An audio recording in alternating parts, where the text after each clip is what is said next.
I caught my spoiled sister making out with my BF a week before her wedding. I couldn't take it and called her fiancé. I thought he had ignored it, but he made a huge announcement on the wedding day.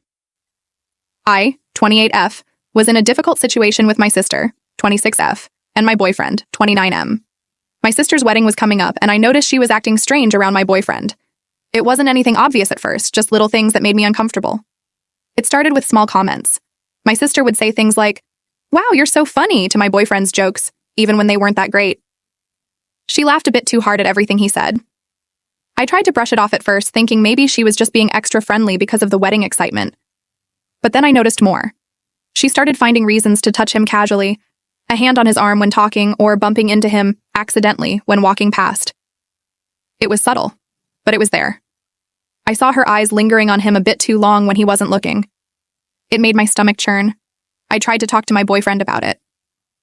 One night, after we got home from a family dinner where my sister had been particularly flirty, I brought it up. "Did you notice how Sarah was acting tonight?" I asked him. He looked confused. "What do you mean?" I explained what I had seen, the laughing, the touching, the looks. He listened, but then he just shrugged. "I think you're reading too much into it," he said. "She's probably just excited about the wedding. It's harmless." But it didn't feel harmless to me. I couldn't shake the feeling that something was off. I decided to keep a closer eye on things, hoping I was wrong. The next few weeks were tense. Every time we were around my sister, I found myself watching her like a hawk. I noticed more and more little things that bothered me. She would always sit next to my boyfriend if she could. She'd find excuses to ask for his help with wedding-related tasks, even though I was right there. One day, we were all at my parents' house for a family barbecue. I went inside to use the bathroom, and when I came back out, I saw my sister and my boyfriend talking quietly in a corner of the yard. They were standing close together, and my sister was giggling at something he said. When they saw me, they quickly stepped apart, and my sister walked away. I felt sick to my stomach. I wanted to confront them right then and there, but I didn't want to cause a scene at the family gathering. Instead, I waited until we got home that night. "What were you and Sarah talking about earlier?" I asked my boyfriend as casually as I could. He looked surprised by the question. "Oh, just some wedding stuff. She was asking my opinion on the music selection." I raised an eyebrow. "And that required you to stand so close together?" He sighed. "Come on, not this again.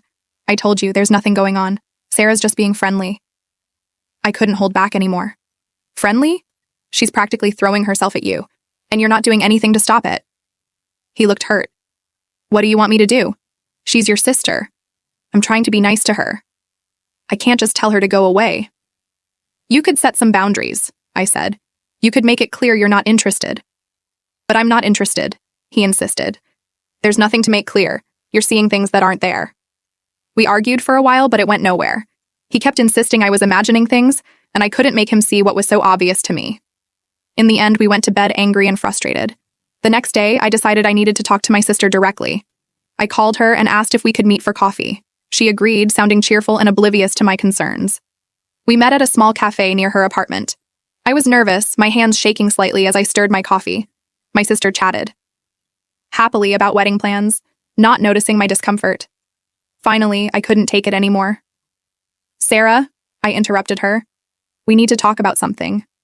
She looked at me, surprised by my serious tone. "What's wrong?" I took a deep breath. "I've noticed how you've been acting around Tom lately," I said, referring to my boyfriend.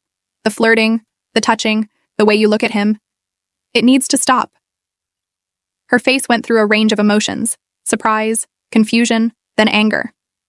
"What are you talking about?" she demanded. "I haven't been flirting with Tom." "Yes, you have," I insisted. "Maybe you don't realize you're doing it, but you are, and it's making me very uncomfortable." She laughed, but it wasn't a happy sound. "You're being ridiculous. Tom's practically family. I'm just being friendly." "It's more than that," I said. "You're always finding excuses to be near him, to touch him. You laugh at all his jokes, even the bad ones. It's obvious what you're doing." Her face flushed red. "I can't believe you're accusing me of this," she said. "Especially right before my wedding. Are you really that insecure?" Her words stung, but I pressed on. "This isn't about insecurity, it's about respect. You're crossing a line and it needs to stop." She stood up abruptly, her chair scraping loudly against the floor. "I'm not going to sit here and listen to this," she said. "You're being paranoid and ridiculous. If you can't trust your own sister, that's your problem, not mine." She stormed out of the cafe, leaving me sitting there alone. I felt awful. Had I made a mistake? Was I really just being paranoid? When I got home, my boyfriend was there. He could tell something was wrong as soon as I walked in. "What happened?" he asked. I told him about my conversation with Sarah. As I spoke, his face grew more and more concerned. When I finished, he sighed heavily. "I think you've made a big mistake," he said. "Sarah's going to be really hurt by this. And right before her wedding, too." I felt defensive. "So you're taking her side?" He shook his head. "I'm not taking sides. I'm just saying I really don't think Sarah was flirting with me. And even if she was, which I doubt, confronting her like this wasn't the way to handle it." I felt tears welling up in my eyes. "So what was I supposed to do? Just ignore it?" He came over and put his arms around me. "You could have talked to me more about it. Or maybe talked to Sarah in a less accusatory way. Now she's probably going to be upset with both of us, and it's going to make the wedding really awkward." I pulled away from him. "So this is all my fault?" He sighed again. "I didn't say that. I just think you may have overreacted a bit." We argued some more, but it was clear we weren't going to agree. Eventually, he went to bed, leaving me alone with my thoughts. The next few days were tense. My sister wasn't speaking to me. My parents called, wanting to know why Sarah was so upset. I tried to explain, but I could tell they thought I was overreacting too. The wedding was getting closer, and I didn't know what to do. I was supposed to be a bridesmaid, but now I wasn't sure if Sarah even wanted me there. My boyfriend was still invited, and he said he thought we should both go, to show there were no hard feelings. But the thought of watching my sister walk down the aisle, knowing how upset she was with me, made me feel sick. I tried to call Sarah a few times, but she didn't answer. I left voicemails apologizing, saying we needed to talk, but she never called back. I even went to her apartment, but she wouldn't open the door. As the wedding day got closer, I felt more and more anxious. My boyfriend kept telling me to relax, that everything would blow over, but I wasn't so sure. I had a nightmare where I showed up at the wedding and everyone turned to stare at me, whispering and pointing. I woke up in a cold sweat. Update: things got worse after my confrontation with Sarah. She told our mom about my accusations, and Mom was furious with me. She called me, yelling about how I could be so selfish and paranoid right before Sarah's wedding. "How could you accuse your own sister of such a thing?" she demanded. I tried to explain my side, but she wouldn't listen. She told me I needed to apologize to Sarah immediately and fix this mess. The tension in our family was unbearable. Sarah still wouldn't speak to me, and now my parents were upset too. My boyfriend Tom kept insisting I was overreacting, which only made me feel more lonely and frustrated. A week before the wedding, I went to my parents' house to try and smooth things over. As I approached the front door, I heard muffled voices from the side of the house. Curious, I walked around to the garden and froze in shock at what I saw. There, partially hidden behind a large shrub, were Sarah and Tom. They were locked in a passionate embrace, kissing deeply. Tom's hand was under Sarah's shirt, and her legs were wrapped around his waist. They were so engrossed in each other that they didn't even notice me standing there. I felt like I'd been punched in the stomach. All the air left my lungs, and for a moment I couldn't move or speak. Then, as the reality of what I was seeing sank in, a wave of anger and betrayal washed over me. "What the hell is this?" I screamed. They jumped apart, looking guilty and shocked. Sarah's face went pale, while Tom started stammering. "It's not what it looks like." But it was exactly what it looked like. All my suspicions, all my fears that everyone had dismissed as paranoia, were suddenly confirmed in the worst possible way. "How could you?" I choked out, tears streaming down my face. "My own sister and my boyfriend?" Sarah started crying too. "I'm so sorry," she sobbed. "We didn't mean for this to happen." But I couldn't bear to hear their excuses. I turned and ran back to my car, ignoring their calls for me to come back. As I drove away, my phone started ringing. First Tom, then Sarah, then my mom. I ignored them all. When I got home, I packed a bag with some clothes and essentials. I sent a text to Tom. "We're done. Don't try to contact me again." Then I turned off my phone and left. I'm writing this from a hotel room in a nearby city. I don't know what I'm going to do next. The wedding is in a few days, but there's no way I can attend now.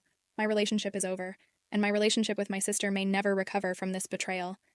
I feel like my whole world has been turned upside down. Everyone made me feel like I was crazy for suspecting something, but I was right all along. I don't know how I'll ever trust anyone again after this. So, Reddit, any advice on how to move forward from here would be appreciated. Update. After the shock of catching my sister Sarah with my now ex-boyfriend Tom, I spent a few days in a daze, barely able to process what had happened.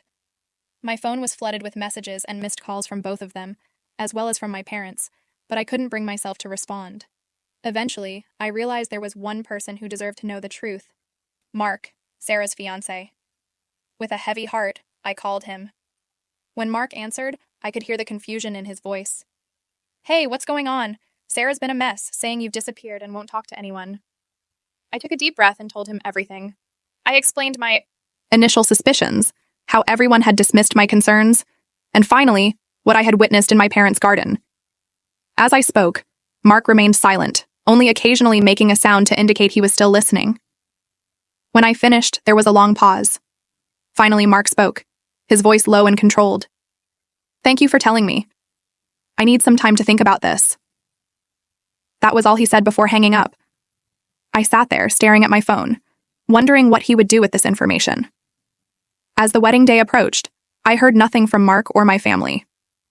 Sarah had stopped trying to contact me, and I assumed she had convinced Mark to forgive her. The thought that she might actually get away with this, that she would get her happily ever after, while my life lay in ruins, made me feel sick. I decided not to attend the wedding. I couldn't bear the thought of watching Sarah walk down the aisle, knowing what she had done. Instead, I planned to spend the day alone, trying to figure out how to piece my life back together. However, the evening of the wedding, I received a call from my cousin Emma. Her voice was hushed and excited. Oh my God, you won't believe what just happened. Confused, I asked her what she meant. Emma launched into her story. So everything seemed normal at first. Sarah looked beautiful in her dress and Mark was standing at the altar. But when it came time for the vows, Mark stepped forward and said he had an announcement to make. My heart started racing as Emma continued. Mark told everyone that he couldn't go through with the wedding. He said, I can't marry someone who would betray her own sister and ruin her life by getting involved with her boyfriend. Sarah went completely pale. Then Mark turned to your parents and said, I'm sorry, but I think you should know the real reason why your daughter hasn't been speaking to any of you. Emma went on to describe the chaos that ensued. Sarah burst into tears. My parents looked shocked and confused, and the guests started whispering among themselves. Mark apparently walked out of the church, leaving Sarah sobbing at the altar. It was like something out of a movie, Emma said. Everyone's still in shock. Your parents are trying to get the full story from Sarah, but she's a complete mess. I sat there, stunned. Part of me felt justified that the truth had finally come out, but another part felt sad for the pain this would cause my family. Are you okay? Emma asked when I didn't respond. I don't know, I answered honestly. I never wanted it to end like this. After talking to Emma for a bit longer, I hung up and sat in silence, trying to process everything. The truth was out, but at what cost? My relationship with Tom was over, my bond with Sarah was shattered, and now my entire family was in turmoil. I realized that while the truth had come to light, it didn't magically fix everything. I still had a long road ahead in terms of healing and rebuilding trust. But for the first time since this whole ordeal began, I felt a small sense of relief.